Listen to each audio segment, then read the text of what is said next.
शुरू हो रही है। उत्तर प्रदेश में सभी 7 चरणों में चुनाव होना है।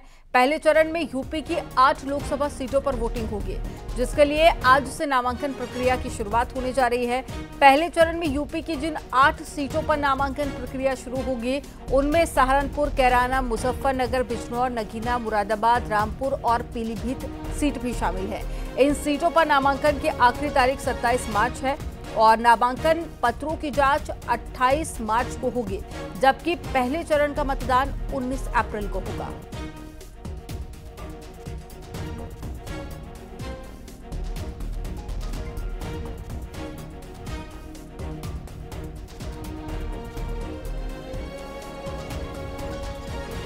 तो आज से नॉमिनेशन की प्रक्रिया शुरू हो जाएगी और उत्तर प्रदेश में 80 लोकसभा सीटें हैं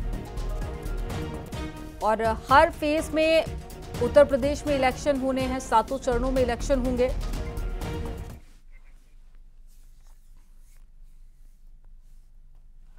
यूपी में पहले चरण की कई सीटों के लिए अभी उम्मीदवारों का ऐलान नहीं हुआ है, जबकि आज से नामांकन शुरू हो रहा है। कैराना, मुजफ्फरनगर और नगीना ये ऐसी सीटें हैं जहां पर तीनों दलों ने अपने कैंडिडेट का ऐलान कर दिया है।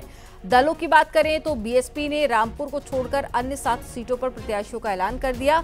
वहीं बीजेपी ने सहारनपुर, मुरादाबाद, पीलीभीत से अभी नामों का ऐलान नहीं किया है और इसी तरह से समाजवादी पार्टी ने अभी तक सहारनपुर, मुरादाबाद, रामपुर और पीलीभीत से प्रत्याशी नहीं उतारे हैं।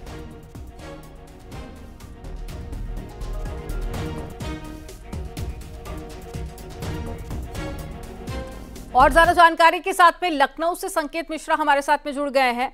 संकेत, आज से नॉमिनेशन की प्रक्रिया शुरू हो जाएगी। उत्तर प्रदेश में सबसे ज्यादा सीटें हैं, 80 सीटें हैं और कुछ ऐसी भी सीटें हैं जहां से तमाम राजनीतिक पार्टियों की तरफ से अपने प्रत्याशियों को उतारा जा चुका है। क्या आज भी कुछ प्रत्याशी नामांकन भर सकते हैं?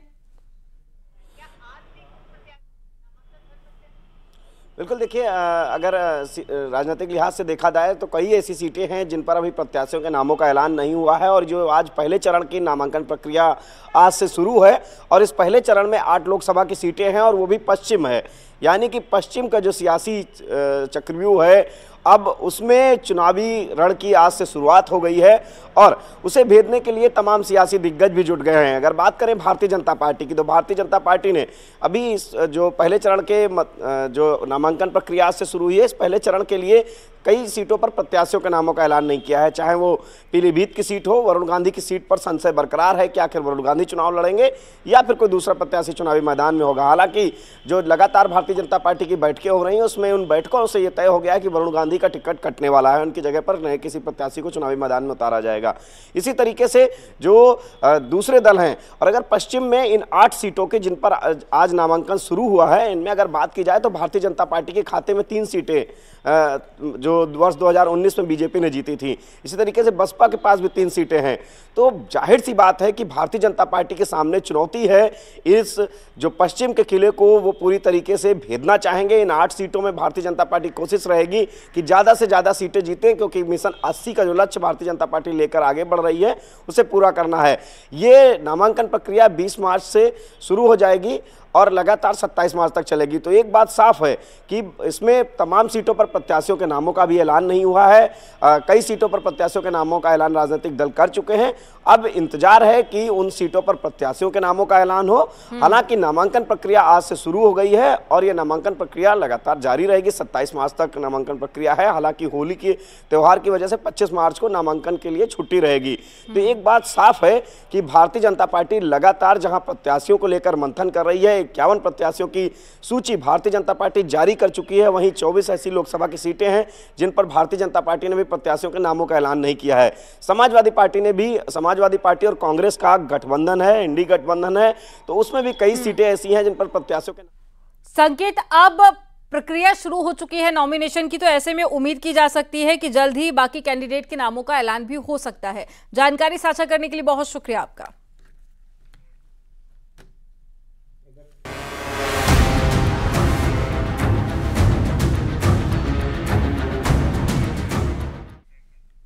और बदायूं में 2 बच्चों की हत्या के आरोपी को पुलिस ने मुठभेड़ में मार गिराया है। आपको बता दें कि बच्चों की हत्या के बाद में तनाव का माहौल पैदा हो गया था। हत्या के बाद में स्थानीय लोग एकाएक भड़क गए थे और स्थानीय लोगों ने तोड़फोड़ और आगजनी भी की। मौके पर पुलिस बल तैनात किया गया। सिविल लाइन थाना क्षेत्र के बाबा कॉलोनी की एक घटना है, जहां पर नाई ने 3 बच्चों पर हमला कर दिया था, जिनमें से 2 बच्चों की मौत हो गई थी। फिलहाल हालात अब कंट्रोल में हैं। पुलिस अधिकारियों ने भारी पुलिस बल के साथ में सुबह शहर में फ्लैग मार्च भी किया है। ये तस्वीरें आपको दिखा रहे हैं, ये उस वक्त की तस्वीरें जब बच्चों पर हमला किया गया। 3 में से 2 बच्चों की मौत हो गई और उसके बाद में हालात काफी ज्यादा आउट ऑफ कंट्रोल हो गए। हालांकि भारी संख्या में पुलिस बल अब तैनात है और एनकाउंटर में जो आरोपी था उसकी भी मौत हो गई है। अब ऐसे में जो स्थिति है काफी कंट्रोल में है। लेकिन आप ये 3 तस्वीरें देखिए।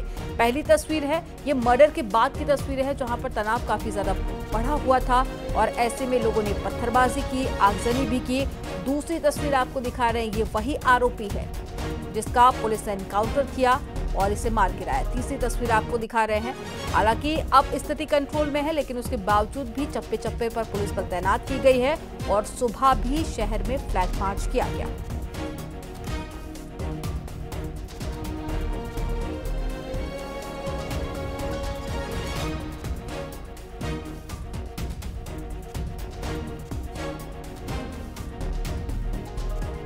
वो जो सैलून वाले भैया थे वो लोग आए थे, तभी ऊपर में छोटे बड़े वाले भाई को ऊपर ले गए। फिर पता नहीं क्यों मारा, फिर मुझे भी मारने लगा। मैंने उनका चाकू हटाकर उनको धक्का देकर नीचे भागाया। अच्छा, आपको भी मारने की कोशिश की थी? कहीं चोट तो नहीं लगी आपको? लगी है। कहाँ लगी है? ये एक मुंह में सामने लगी सर में लगी है और हाथ में लगी है। पुलिस को सूचना मिलते ही पुलिस ने मौके पर पहुंच करके स्थिति को संभाला और जब ये पता चला कि वहां से भाग गया है तो उसकी तलाश में टीमें भी निकाल दी गई। थोड़ी देर के बाद ही सूचना मिली कि शेखुपुर के जंगल में ब्लड स्टेन कपड़े, जो बच्चों का जो खून लगा था उस तरह के कपड़ों में कोई व्यक्ति भाग रहा है। पुलिस ने घेराबंदी की, उसने पुलिस पार्टी पर फायर किया। जवाबी फायर में उसकी मृत्यु हो गई। कॉलोनी पुलिस चौकी के पास स्थान है, उसमें एक युवक ने एक घर में मुस्लिम उसका पुलिस का ये घर है, 2 बच्चों की हत्या कर दी। तो उसको लेकर कुछ लोग आक्रोशित हो गए हैं, उनको सजाया हो जाया गया। बॉडीज को पोस्टमार्टम के लिए लोगों ने भिजवाया है और उनको आश्वस्त किया गया है कि न्यायपूर्ण कार्रवाई है, कानूनी कार्रवाई हो। लगभग 11 साल और 6 साल उनको बताई जा रही है। तो आपको बता दें कि ये जो पूरा मामला है ये बदायूं की बाबा कॉलोनी का है। मंगलवार 19 मार्च को 2 सगे भाइयों की उस तरह से गला रेतकर हत्या कर दी गई थी। मृतकों की उम्र 14 और 6 साल बताई जा रही है। हालांकि पूरी तरह से अभी वजह स्पष्ट नहीं हो पाई है कि आखिर क्यों इस हत्याकांड को अंजाम दिया गया।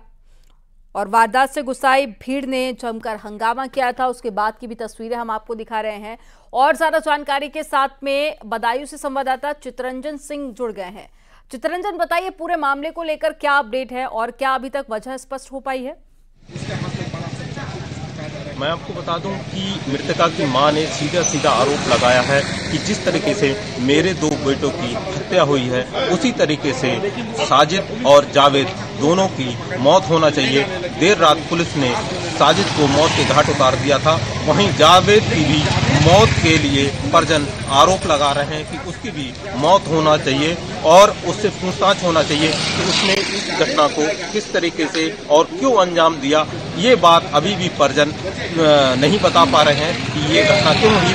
वहीं देखने वाली बात ये होगी कि पुलिस इस मामले में क्या नया खुलासा करती है। मैं आपको बता दूं ये पूरी जो घटना है ये सामने जो वो है दुकान है, इस दुकान में आरोपी यहाँ पर ही बाल काटता था बच्चों के और इसी तरीके से बच्चों का मिलना जुलना हो गया और उसके बाद बच्चे आते जाते रहते थे और यहीं से थोड़ी ही कुछ ही कदम की दूरी पर ये सामने जो घर है उसमें जो आरोपी पहुंचा था 4 बजे के बाद 6 साढ़े 6 के करीब और एक छोटा भाई जावेद जो है घर के बाहर रुक गया था और ऊपर जाके 3री मंजिल पर जावेद नीचे रह गया और साजिद ने चाकुओं से गोद कर दोनों बच्चों को 3री मंजिल पर मौत के घाट उतार दिया। वहीं जो एक छोटा भाई था वो इस मामले में नीचे कूद के अपनी जान बचा ली। वहीं मृतका की दादी ने उसको बचा लिया और आसपास के लोगों ने उसको जो साजिद था उसको पकड़ने का प्रयास किया था। कुछ विवाद की बातें भी कही गई कि आरोपी का घर सामने ही है और काफी दिनों से विवाद चल रहा था, तो क्या उस विवाद के चलते ही इस हत्याकांड को अंजाम दिया गया?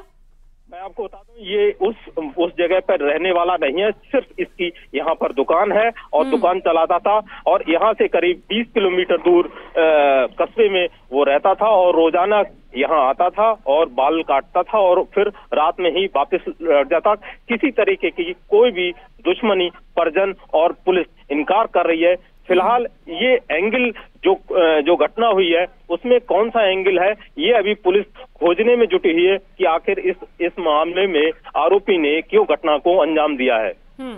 चितरंजन, शुरुआती जांच में आखिर क्या कुछ कारण स्पष्ट हो पाया? आपके परिवार वालों से भी बात हुई, क्या उनकी तरफ से कुछ कारण कुछ स्पष्ट होता हुआ नजर आया? इसके अलावा आप वहीं पर मौजूद हैं, तो क्या अब हालात पूरी तरह से कंट्रोल में हैं? मैं आपको बता दूं कि कल साजिद घर पे पहुंचा हुआ था। साजिद की पत्नी प्रेग्नेंट थी और जब वो मृतकों के घर पहुंचा तो उसने 5,000 रुपए उधार के मांगे कि मेरी पत्नी अस्पताल में एडमिट है, वो प्रेग्नेंट है। और जब उन लोगों ने पैसे 5,000 रुपए दे दिए और चाय बनाने जब मृतका की मां गई तो उसी दौरान इस पूरी घटना को अंजाम दे दिया। वहीं आपको बता दें, चप्पे चप्पे पर पुलिस तैनात है, कहीं भी कोई भी बाहरी वाहन अब इस मुरादाबाद फर्रुखाबाद हाईवे पर निकल नहीं रहा है। सारा ट्रैफिक रोक दिया गया है और आसपास पुलिस की तैनाती कर दी गई है। वहीं पोस्टमार्टम हाउस पे भी कई फोर्स तैनात कर दी गई है। किसी तरीके की कोई हानि ना हो, इसके लिए पुलिस और प्रशासन एक्शन में है, लगातार मॉनिटरिंग कर रहा है और फ्लैग मार्च कर रहा है। पुलिस की चौकसी यहां पर बढ़ा दी गई है, हालात काफी ज्यादा कंट्रोल में है। चितरंजन, आप नजर बनाए रखिएगा, अपडेट आपसे आगे भी लेंगे। जानकारी साझा करने के लिए बहुत शुक्रिया आपका।